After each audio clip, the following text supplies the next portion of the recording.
Hidup dan kehidupan. Begini, ini dalam bahasa Indonesia ini sulit ya lah kalau kita bandingkan dengan bahasa Arab. Yahya, bahasa Indonesianya hidup.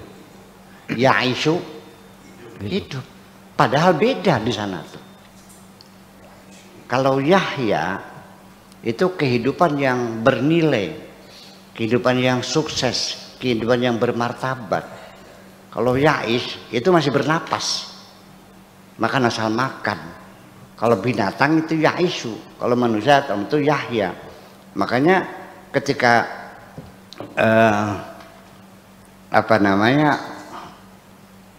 walahu ma'isyatan dongka, ya ma'isyatan dong itu kehidupan yang ma'isyah dari Ya'ishu, hidup makannya susah. Tapi kalau Yahya kehidupan bermartabat, la yamutu fiha wala yahya, mati tidak, hidup pun tidak. Masih bisa makan, bisa, tapi enggak hidup. Tidak Yahya, dia Ya'ish, sekedar hanya makan. Hidupnya hanya seorang babu di Jakarta yang tiap hari ditamparin sama majikannya, yang penting asal makan, hidupnya hina. Itu Ya'ishu. Tapi kalau hidup Yahya, ya seperti kalian punya martabat, punya harga diri. Ya kan begitu. Makanya walanuhyiyannahum hayatan thayyibah, hayat itu hidup bermartabat. Jadi beda antara hayat dengan ma'isyah. Yahya dan Ya'ish bahasa Indonesia nggak ada. Terus gimana? Nah di situ sehingga sense of language itu nggak tersentuh.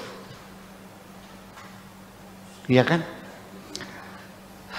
Itu terbanyak sekali dalam Al-Quran kalimat ya la yamutu fi bala yahya hayat dunya, hayat itu kehidupan dunia, bukan ma'isyat dunia, tapi hayat dunia yang terhormat. Ya. Dalam bahasa daerah ada manusia, ada wong. Ya kan? Ada orang, ada manusia. Ya beda. Kalau orang mah ya dari sisi makannya, minumnya, beraknya, kentutnya itu adalah itu orang. Manusia kan yang bermartabat. Nah, saya kira menjadi hal yang perlu kita catat bahwa kita sendiri masih perlu berjuang banyak ya untuk membangun bahasa Indonesia yang kita cintai ini. Tidak usah menyalahkan, memang begitulah ya sementara. Jadi ketika ungkapan-ungkapan dalam bahasa asing yang lebih tua umurnya itu tidak bisa ditranslate dalam bahasa Indonesia, ya itulah kondisinya. Jadi bagaimanapun juga sering menimbulkan kesalahpahaman sama-sama itu. Ditambah lagi memang kita ini memang masih seringkali menggunakan bahasa bahasa mutaradif, sinonim, bahasa sinonim. Nikah sama kawin, zawaj ya sama, teman, sahabat, kawan, rekan sama. Ya beda dong, sahabat, teman, rekan, apalagi kawan, ya beda dong. Ya kan gitu. Antara dan kita dalam bahasa Indonesia ini filosofis bahasanya nggak kelihatan. Sehingga kenapa ini disebut rumah, yang nggak tahu ya rumah. Apa itu rumah? Itu tempat tinggal manusia, rumah. Dalam bahasa Arab apa? Baitun. Kenapa disebut baitun? Ya karena bata ya bitu baitan, menginap, karena manusia nginapnya di situ. Tapi disebut juga manzilun, karena nazala yanzilu, manzil, tempat turun. Artinya kemanapun Anda pergi, pada akhirnya kembali ke situ juga. Ada filosofisnya. Apalagi disebut darun. Kenapa disebut rumah disebut dar? Ya karena muter-muternya di situ. Kamar mandi, dapur, ruang tamu, kamar mandi, dapur, halaman, muter-muter. Coba deh istri kita muter rumah, ngepernya terus muter situ, maka daru ya turu, dar. Ya, makorun juga sama, tempat tinggal, kalau di situ tinggalnya. Cuman itu bedanya, kalau makor itu residen artinya rumah dinas. Beda rumah pribadi, rumah dinas, kayak itu. Ya kalau sudah jabatan ya pindah, nanti ganti pindah yang baru namanya makor. Ya kan itu, ada manzil, ada bait, ada dar, ada haus. Itu semuanya punya filosofis. Kenapa ini roksun? Ya karena dia mimpin, yar asu. Kenapa namanya kaki namanya rijlun? Ya karena ya tarojalo, dia berjalan. Kenapa ini batnun? Karena bagi dalam, namanya batin itu batan. Kenapa ini sadrun? Ya karenanya di depan. Paham nggak? Kenapa namanya ainun? Namanya sumber. Ya semua yang itu melihat dengan mata ini sebagai sumber sebab apa? Sumber pengetahuan kita, sumber penglihatan kita sebagainya. Jadi artinya Pak, kenapa disebut kolbun? Ya karena ya takolabu, karena dia bolak-balik namanya kolbun. Itu ada filosofis bahasanya. Bahasa Indonesia kenapa namanya sungai? Iya kan? Iya. Jadi beda, nggak ada. Kenapa ini namanya cangkir? Ya cangkir nggak tahu. Ya kenapa ini namanya palu? Kenapa namanya palu? Ya ini namanya palu udah. Bahasa Arabnya mitrokoh. Kenapa? Karena memukul. Jadi ini alat untuk memukul semacam itu. Terus gimana? Dari situlah makanya jadi masalah hidup dan kehidupan itu mungkin ada sense.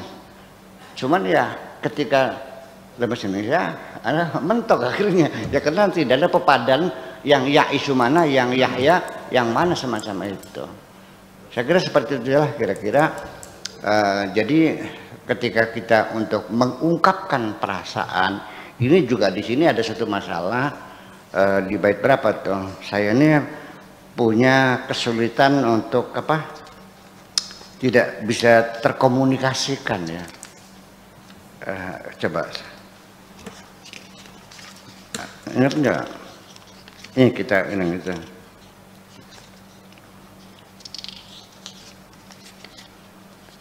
Baca nggak tadi itu? Bahwa punya yang impian bukan Bu ya? Halaman berapa? Aku tidak punya kemampuan untuk mengungkapkan segala isi hatiku sehingga tidak bisa terkomunikasikan dengan baik. Nah, ini halaman 5. Aku memang punya kendala besar dalam perasaan. Halaman 5, alinea pertama tuh. Yaitu aku mengalami kesulitan untuk menguraikan perasaanku kepadamu secara tuntas. Jadi salah satu sebabnya itu tidak terhubung cinta itu karena sering miskomunikasi. Ini maksudnya. Ini nanti bisa di satu bab dalam novel gitu. Komunikasinya apa, sehingga mungkin banyak hal yang tidak terkomunikasikan dengan baik gitu. Jadi dia mengakui saya punya kelemahan, tidak bisa berkomunikasi ya kan, semacam itu. Bagaimanapun juga banyak terjadi pertengkaran antara kita karena miscommunication, karena kesalahpahaman, kurang paham, kurang jelas, ketersinggungan, nggak tuntas gitu tuh. Nah ini mesti kita sadari bahwa komunikasi kita dengan bahasa Indonesia ini sangat memungkinkan sampai dalam pasal-pasal undang-undang saja itu menjadi rumit, penafsirannya yang berbeda-beda. Berbeda dengan bahasa Inggris, bahasa Perancis, bahasa-bahasa kuno yang lainnya. Mereka lebih jelas. Nah sekali itu perlu dicermati. Nah makanya di dalam kita bersastra pun juga jangan dikira kita tidak mengalami kesulitan. Banyak yang saya rasakan ketika ingin saya tuliskan menghadapi kesulitan bagaimana menyampaikannya, lafadznya apa, ya kan gitu, kosakatanya bagaimana, ya kan akhirnya. Jadi sebetulnya bisa ukurnya 20 cm selesai, ini terpaksa diputar-putar akhirnya 2 meter akhirnya. Padahal ketika diungkapkan dalam bahasa Arabnya mungkin hanya 20 cm. Coba aja di Al-Quran. Hanya berapa kalimat. Mukmin, mukminuna, mukminun, bahasa Arab, mukmin satu kata. Bahasa Indonesianya orang-orang yang beriman. Mukmin, mukminun, bahasa mukminun satu kata. Bahasa Indonesianya orang-orang yang beriman. Oke, alladzina yu'minuna, sama orang-orang yang beriman. Padahal beda, ini jumlah ismiyah, ini jumlah fi'liyah. Kalau al-mu'minun itu orang yang keimanannya sudah mapan, sudah melekat. Tapi kalau yu'minuna masih dalam proses karena menggunakan fi'il, kata kerja. Besar dan membesar beda dong. Ini ketimun yang besar, ini ketimun yang membesar, beda dong. Kata kerja dengan kata benda beda. Nah itu kan menjadi kajian-kajian retorika yang perlu kita dalami semuanya itu. Makasih gitu aja.